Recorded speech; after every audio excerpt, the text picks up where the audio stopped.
Hi, I'm Jeff Murrah. I want to welcome you to True Texas History, and today we're going to be talking about Holland Coffee's trading post.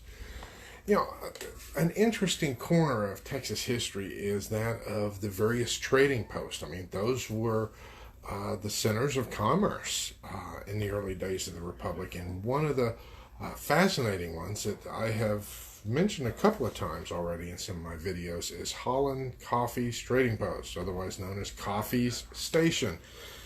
Nowadays it almost sounds like the old version of Starbucks. No, it was not the old version of Starbucks, but you could get coffee there. And Coffee Station was actually established on this very day back in the 1830s.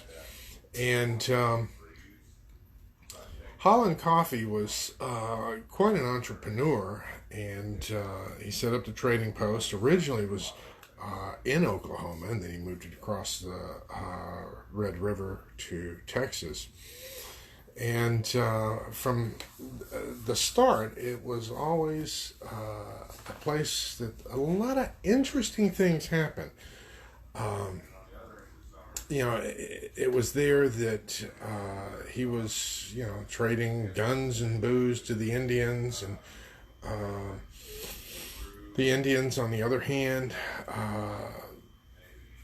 turned over their white captives that they had captured there at the trading post. And there was some black market stuff going on there, but that was also where people were rescued that had been kidnapped and been trafficked in those days. These days, we talk about trafficking as if it's something new. No, they were trafficking people long before that. And up there in the Texoma region of Texas in present-day Grayson County, Coffee Station was where it was at. Now, along the way, Holland Coffee ran into a young lady by the name Sophia, but Sophia was already married, and that presented some problems. Now, Holland Coffee had developed a series of connections, and somehow he fixed it to where Sophia could get a divorce, because in those days it was not that easy to do, and her husband was still up in Fort Wayne, Indiana. And she had run off from Fort Wayne and came on down there to Holland Station, and was literally shacking up with old Holland Coffee. After the divorce became final, they did go ahead and get married, and they led pretty much a quiet life there, trying to keep the peace, because when you're situated right there by the Indian Territory, there's all sorts of adventures that tend to start there. The other day I talked about the Snively expedition. That whole expedition left from Coffee Station. And then at one point, Holland and one of his patrons got into a fight over Sophia's honor, and he ended up getting knifed. And as he was dying at one of the frontier forts, he wrote out his last will and testament and gave everything to Sophia.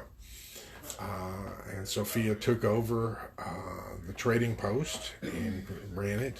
In fact, I talked about her adventures the other day, how she had operated as a spy and was the Paul Revere of the Confederacy in the South there at Holland Station.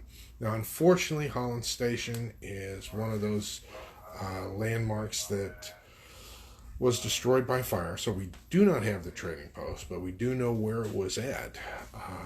And there were some other fascinating trading posts down in the Big Bend area and a few other areas of Texas. But since today was the anniversary of Holland Coffee Station, I figured might as well know the story behind it. So until next time, this is Jeff Murrah wishing you best via con Dios. Goodbye.